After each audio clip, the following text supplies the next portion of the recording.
Olá! Formada em jornalismo pela Universidade Presbiteriana Mackenzie em 2012, ela é fotógrafa, palestrante e consultora de diversidade, equidade e inclusão. Jornalista de moda, beleza e bem-estar, foi editora de beleza e bem-estar da revista Vogue, editora de moda da Glamour Brasil e analista de comunicação corporativa da editora Globo. O programa Memória do curso de jornalismo recebe hoje a jornalista Luanda Vieira. Luanda! Ai, que honra que ouvir falar tudo isso. Eu fico pensando, gente... Faz tempo, hein? Faz tempo, e olha onde o Mackenzie me levou. Eu sempre fico muito emocionada toda vez que eu volto não aqui. é a primeira vez, deixando bem Não claro, é, né, Luanda? Você está sempre aqui nos então, atendendo. Toda vez que eu volto, eu lembro da Luanda, que era aluna, e pensava, será que um dia eu vou ser relevante para o mercado a ponto de voltar para o Mackenzie para falar sobre qualquer coisa? E parece que deu certo. Para a gente você é bem relevante. E já que você citou essa questão de será que um dia... Por que você foi fazer jornalismo? Olha, eu sempre quis fazer jornalismo porque eu sempre gostei muito de ouvir histórias. Mais do que ser curiosa, porque a gente sempre fala, né? Para ser jornalista tem que ser curiosa e tudo mais. Eu sou, mas eu acho que o meu ponto forte sempre foi gostar de ouvir histórias e contar essas histórias do meu jeito. Então, desde pequena até hoje, tudo para mim vira um texto, tudo para mim vira um conteúdo do meu ponto de vista. E aí, falando de uma coisa mais ampla, né? Óbvio que quando a gente está falando de jornalismo ali, eu preciso manter os fatos e tal, mas sempre me encantou ouvir as pessoas e saber sobre coisas diferentes e falar sobre elas, espalhar todo esse meu conhecimento que eu adquiria. Então, para mim, não tinha outra coisa para fazer se não fosse o jornalismo. Eu confesso que antes eu era bailarina, né? Antes de fazer a faculdade. E quando eu voltei para o Brasil, eu dancei em Nova York. Quando eu voltei, eu fui fazer design gráfico, sei lá por quê. Eu sempre soube que eu queria trabalhar em revista. E aí deu na telha, eu falei, vou fazer design gráfico. E aí meus pais falaram, Lu, mas o jornalismo sempre esteve tão presente ali, que história é essa? Agora, quero trabalhar em revista, entendi que é com imagem, então eu vou. Eu durei um semestre, porque não tinha nada a ver comigo o curso, por mais que eu estudasse, eu me esforçasse, não era o que eu nasci para fazer e vim fazer o jornalismo de fato, e sou muito feliz, não me vejo fazendo outra coisa senão jornalismo. Como é que você chegou no Mackenzie, Luanda?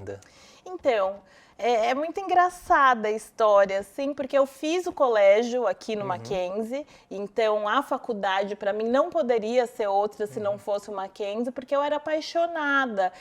As minhas referências, assim, de pequena, de séries, filmes e tal, sempre foram uma coisa Estados Unidos. Eu acho que isso tem muito a ver em relação à representatividade, que na época eu nem sabia que era esse o meu sentimento, mas essa coisa de high school, de ver a escola, de ver como funcionava, e eu sempre tive a ideia que no Mackenzie era assim, sabe? Era essa estrutura e tal, então eu falava, mãe, eu quero estudar no Mackenzie, no colégio e tudo mais, porque eu queria viver aquela coisa de Estados Unidos que eu admirava demais. E isso, no fim você das já contas, tinha ido para lá, não? Já tinha ido para lá. Não, no colégio ainda não. Na faculdade eu já tinha ido, mas no colégio ainda não. Mas eu pesquisava muito, eu via a estrutura. Na época, o Mackenzie, faz muito tempo, né, gente? Mais de 15 anos, enfim. Podia circular livremente pelo campus, né, aqui em Higienópolis, então... Não tinha catraca, né? Exatamente, não tinha catraca. Então, eu estava sempre circulando, sabe? E eu via que era um ambiente que eu gostaria muito de frequentar. E aí, no colegial, eu falei, mãe, eu quero ir para o Mackenzie, é lá que eu quero estudar. E, obviamente, que meus pais... atenderam, mas sabendo que de fato era uma instituição que seria legal para mim e tudo mais. Então, desde que eu entrei no colegial, só terminei na faculdade. Você entrou aqui no colegial, então? Sim, no colegial. Eu fiz o primeiro, segundo, terceiro colegial, me formei. Colegial não é mais colegial, né? Não é uma loucura? E aí entrega a idade, né? Nesse momento entrega a idade e aí eu fico, eu com 34 anos falando essa frase, falo, gente, gente, o que é Você imagina, isso? Luanda, você falou do jornalismo, foi uma coisa que você queria, você buscou, você entrou, Sim. você se formou em 2012, 10 anos, quase 11 anos.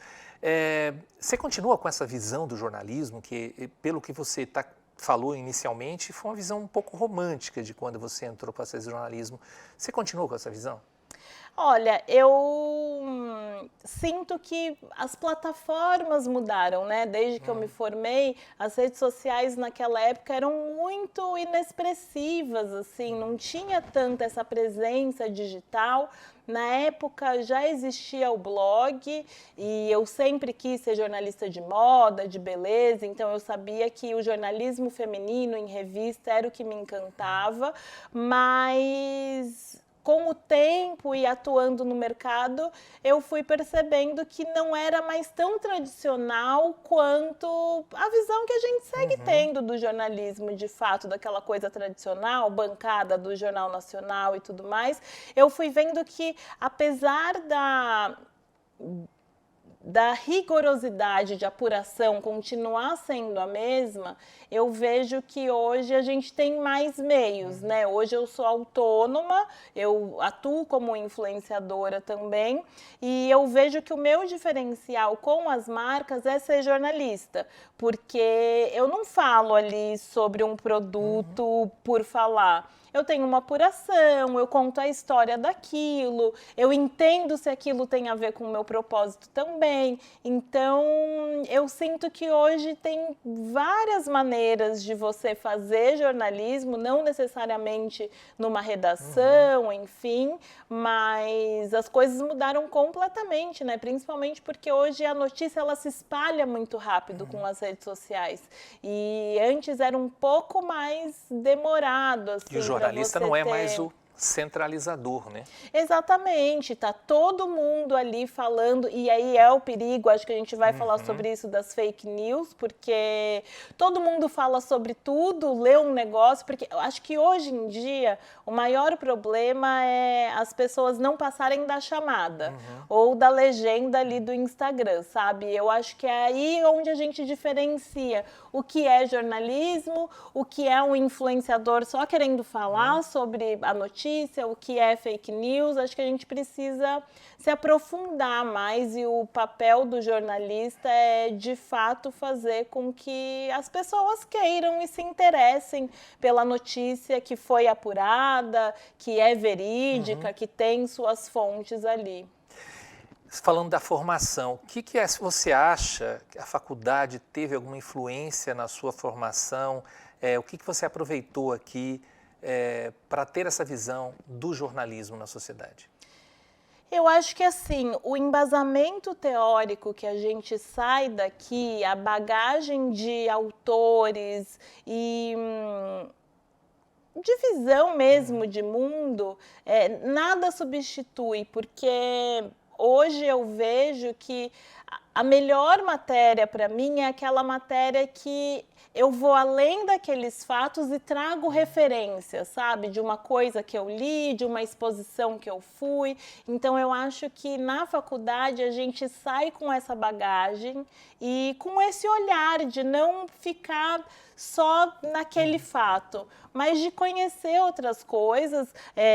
As pessoas sempre me perguntam, o que eu faço para trabalhar com moda? O que eu preciso ler e tal? Eu falo, leiam tudo menos moda, sabe? Óbvio, você precisa ler a moda, mas leia sobre tudo, porque vai fazer diferença na hora que você vai escrever sobre um estilista, por exemplo, porque você precisa ter noção de mundo, de história e na tal. faculdade você já tinha essa visão de que você iria trabalhar com moda e tinha que ter um amplo conhecimento cultural? Sim, eu tinha a visão que eu iria trabalhar com moda, mas foi na faculdade que eu entendi que eu precisava entender sobre tudo, sabe? Às vezes eu tinha algumas aulas teóricas, sei lá, ciências sociais, que eu falava, gente, por que eu estou fazendo isso? E semiótica. Lá na frente, semiótica que hoje eu amo, assim, tô aqui com você e minha roupa diz alguma coisa, sim. sabe? Ela passa parte da minha personalidade. Então, isso me tornou profissional, fez a profissional que eu sou hoje. Então, hoje eu consigo entender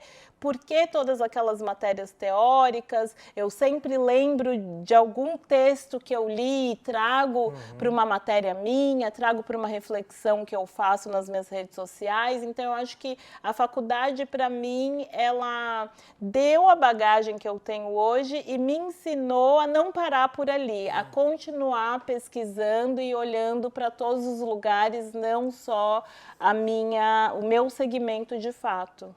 E isso vale para todo mundo, né? Quer dizer, ao sair da faculdade não dá para a gente direcionar apenas no jornalismo tradicional, né, Luanda? Exatamente, eu acho que tem que circular. Circular é a melhor forma, assim, porque você vai tendo bagagem e quando você está com um entrevistado na sua frente, por exemplo, às vezes ele vai falar sobre passarinho e eu fui para Foz do Iguaçu e fui num parque nacional de aves, eu trago isso para a conversa, que naquele momento eu estou ali achando que é apenas um passeio, mas eu uso nesse momento que alguém me traz o assunto para a roda, sabe? Então, acho muito importante estar sempre ligado, mesmo em coisas que você não gosta, né? Coisas que não te interessam exatamente, eu acho importante para quem é jornalista, comunicador, ter esse interesse de saber, pelo menos minimamente, sobre tudo que passa no seu olhar.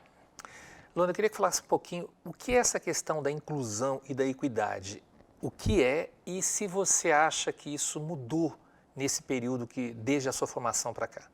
Olha, eu acho que mudou bastante, assim, pensando no meu... Eu não sei como está a quantidade de alunos negros hoje em dia, mas na minha época eu era a única negra da sala, sabe? Eu tive... Em algum momento, um outro aluno que era negro também, mas eu era a única. Eu sinto que isso mudou bastante em relação ao mercado, porque o mundo entendeu que a gente precisa incluir, o mundo entendeu que existe uma reparação histórica, e isso eu estou falando só sobre raça, mas se a gente for falar sobre diversidade, equidade e inclusão, a gente fala sobre tudo, né? Sobre PCD, sobre LGBTQIA+, sobre idade também, né? Porque chega uma certa idade, principalmente para a mulher, ela não serve mais, e sim, ela continua servindo. Então, acho que o mundo parou para olhar para essa necessidade e as coisas estão mudando de fato. Eu tento ser otimista, principalmente trabalhando com consultoria para empresas, eu tento ser otimista em relação às mudanças, mas eu sinceramente acho que eu não vou ver essa mudança de fato. Mas alguém precisa começar Na moda agora. É mais fácil?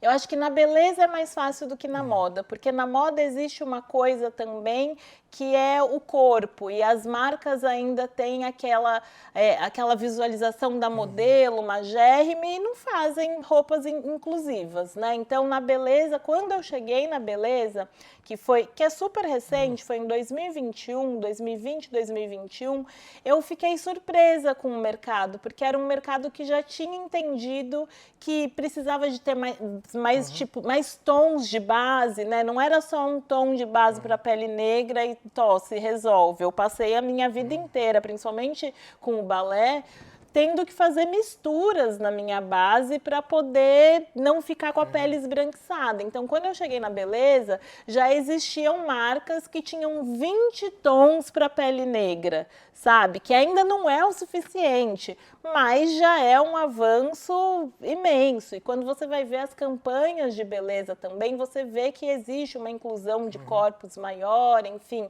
que essa discussão já está mais avançada, mas ela está avançada porque mexe no bolso também, né? Porque o Brasil entendeu, principalmente sendo 54% da população, segundo o IBGE, negra, o Brasil entendeu que essas pessoas consomem e que se essas pessoas pararem de consumir, o negócio não vai andar e tal. E junto disso, começou a existir de uns 5 anos para cá, por conta das redes sociais, um orgulho negro, né? Que é você se empoderar, você saber que você tem qualificações para estar onde você quiser. E a gente passou também a selecionar o que a gente vai consumir. Então, eu quero consumir uma coisa que é feita por uma pessoa negra, sabe? Isso na TV também ficou bem Em todos os aparente. lugares, em todos os lugares. Então, eu quero saber quem está por trás dessa matéria. Tem algum negro aí? Porque é aí que eu vou investir minha grana. Por mais que não seja para ele diretamente, mas as pessoas entenderam que é todo um ecossistema, né? Na época da revista, no primeiro momento, quando começou essa discussão, a gente achava que só a capa. Vamos colocar uma mulher negra na capa, tá resolvido. E com o tempo, porque é tudo muito novo também, né? Não se falava sobre isso. Com o tempo, a gente foi entendendo que não era só sobre a imagem. A mulher negra, as pessoas negras, elas querem falar sobre o intelecto delas também. O que elas sabem? Não é mais, eu tô aqui, vou fazer uma foto. Não, eu quero falar sobre o que eu sou especialista, eu quero dar a minha opinião, eu quero ser fonte das coisas, não necessariamente para falar só sobre raça, eu quero ser fonte para falar sobre a minha especialização. Então, eu vejo que está cada vez mais evidente que essa mudança precisa acontecer e ela vem acontecendo. A TV é um lugar que, toda vez que eu vejo uma repórter ali na Globo, por exemplo, eu falo, nossa, olha que legal, porque antes a gente tinha os pontos ali, né? Glória Maria, Maju e tal. Agora você consegue ver ao longo da grade as repórteres e ver um futuro, né? Ver que essas pessoas vão chegar na bancada ali falando de TV, essas pessoas em algum momento vão chegar na bancada. Então, é muito alivia saber que hoje mulheres negras, meninas que estão na faculdade e tal, têm mais referenciais do que eu tive na minha época. E o feminino, Luanda, a gente está falando, claro, da questão da raça e tal. A comunicação, ela é feminina? Olha, nos ambientes que eu passei, sim, eu não tenho referencial de redação, uma redação tradicional, porque como eu sempre estive em revista feminina, invariavelmente a maioria acaba sendo mulher. Então, ali naquele ambiente, de fato, é muito engraçado que vai pelo segmento, de fato, e o que eu acho que gera um grande problema, porque se eu gostasse, por exemplo, de falar de esporte, eu ia sofrer um pouco numa redação que majoritariamente é masculina. Quando eu trabalhava na Glamour, eu sentava, a nossa redação era do lado da GQ, que é uma revista masculina. Então você via ali, eram todos homens, todos não, mas assim, 90% era homem. Então fica muito nítido no jornalismo para mim, assim, o quanto é dividido de acordo com as áreas. Isso às vezes trava a gente um pouco. Eu tive a sorte de estar exatamente onde eu gostaria de estar, mas é isso, se eu quisesse falar sobre política, por exemplo, teria sido um pouco mais complicado. Esporte também teria sido um pouco mais complicado. Então eu não tenho essa bagagem de ter sofrido machismo no trabalho, enfim, mas tenho noção que em outras redações, em jornais e tudo mais, a situação é um pouco mais diferente. Meu primeiro estágio foi no jornal Metro e era hard news, eu era da coisa de cotidiano ali e tal, e eu só trabalhava com homem. Mas também era um momento que eu nem me ligava muito nisso. Eu acho que quanto menos informação a gente tem sobre o mundo, menos a gente sofre. E aí, com o tempo, quando eu olho para trás, eu falo, nossa, eu sofri machismo no trabalho e eu não sabia, sabe? Então, faz toda a diferença ali a área, o segmento que você resolve seguir. Luanda, na tua época, quando você se formou, né, que foi ali, faz 10 anos, não se falava em fake news. Né? Hoje, sim, a gente fala constantemente fake news. E, de forma geral, qual a avaliação que você faz do jornalismo praticado no Brasil hoje? Olha, eu acredito muito no jornalismo que a gente faz. Eu acho que está muito definido quais são os veículos de direita, os veículos de esquerda, os do centro. Mas isso eu acho que eu sei porque eu sou jornalista. E isso é natural para mim, né? Então, eu sei exatamente quem eu quero acompanhar, acabo acompanhando tudo porque faz parte do meu trabalho saber sobre tudo, mas eu sei quais eu confio e acredito e tal. Mas eu sinto que os últimos 4 anos aí de governo acabaram um pouco com o jornalismo, com a credibilidade, porque pensa, quando você tem ali o representante do país, né, atacando a imprensa, dizendo que tudo aquilo é mentira e tudo mais, não tem muito o que fazer, né? A não ser continuar fazendo um jornalismo excelente para que, quem sabe, um dia, nesse momento que estamos vivendo, tentando retomar aí a credibilidade, as coisas voltem aos eixos, assim. Mas fake news é um negócio que eu, de fato, não sei como combater, assim, porque é isso, é uma mensagem que chega no celular da mãe, que aí a mãe te encaminha, e para mim é tão fácil, você olha ali, é uma fonte mesmo, a letra é estranha, é tudo diagramado meio estranho, dá para saber que aquilo não tem uma veracidade, né? Mas a grande massa que não entende sobre comunicação, de fato, acaba acreditando por não entender mesmo.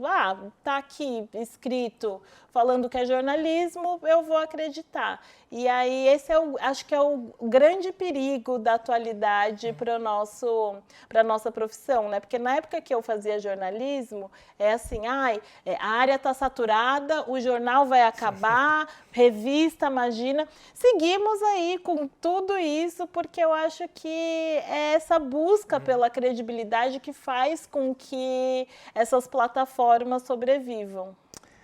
Em cima de tudo isso, eu vou fazer uma pergunta que eu sei a resposta, mas eu vou fazer essa pergunta. Valeu a pena fazer jornalismo? Nossa, valeu muito a pena. Eu não faria outra coisa se não fosse jornalismo, porque eu acho que, além de tudo, o jornalismo torna a gente mais humano e empático, sabe?